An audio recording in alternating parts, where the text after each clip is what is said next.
Hi everybody, welcome to Studio.wgs, putting it together. In this video, we're gonna, assemble a miniature from Essex Miniatures.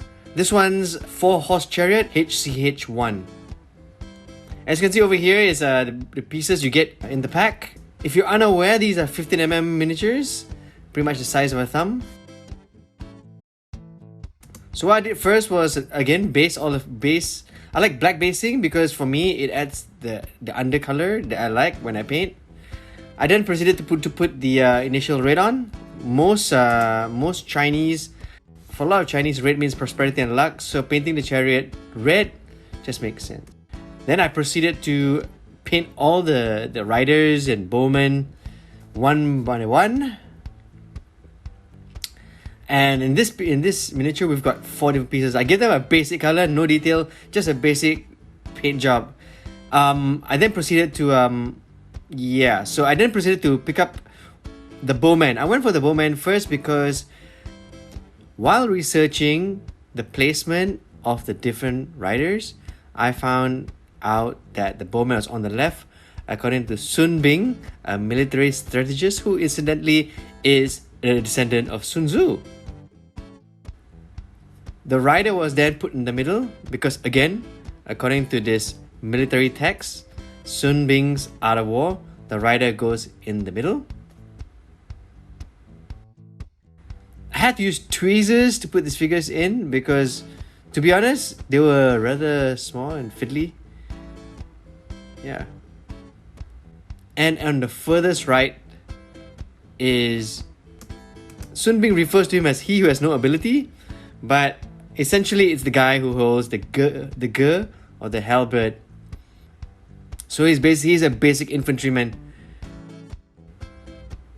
I also balanced the chariot on a coin. That way the chariot doesn't tilt forward or backwards.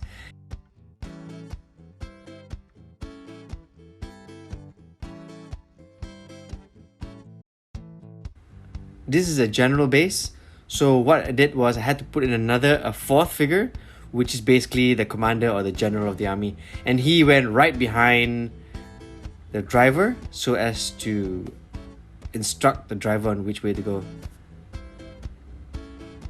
And here I had some problems trying to figure out where the camera was because I don't really have a monitor for this camera. So there's me looking and trying to find out. Nope.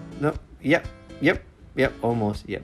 So as you can see, that's the chariot box.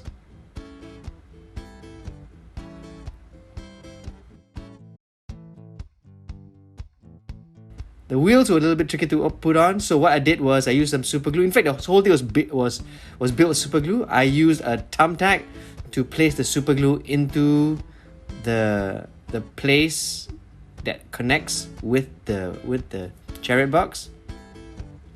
It took a while. It will take a while before the super glue dries.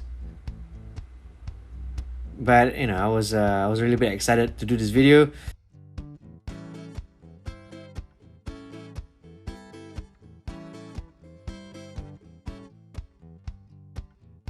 So instead of waiting for it to dry, what I did instead was put super glue on the next wheel. I just wanted there you go, putting it in. Again, I highly recommend waiting for the paint or for the glue to dry. As you can see, the other wheel has just fallen off because there's not enough time for super glue to dry it. So I had to be very, very patient. Even when I thought it was more or less done, I found the wheels weren't so aligned. And trying to get those, there it goes again. There goes the wheel. Once you've pretty much set the wheel together, you just gotta leave it to dry. You've gotta trust time and glue at this point.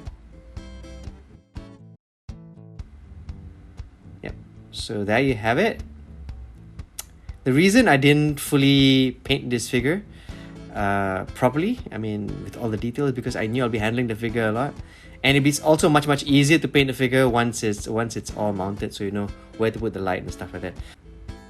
After this point, of course, I took the figure one step further. I added more flags, I added more detail, but that is for another video altogether.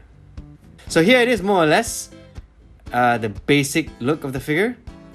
I hope you like what you see. If you like more videos like this, please like and subscribe, and I'll see you in the next one.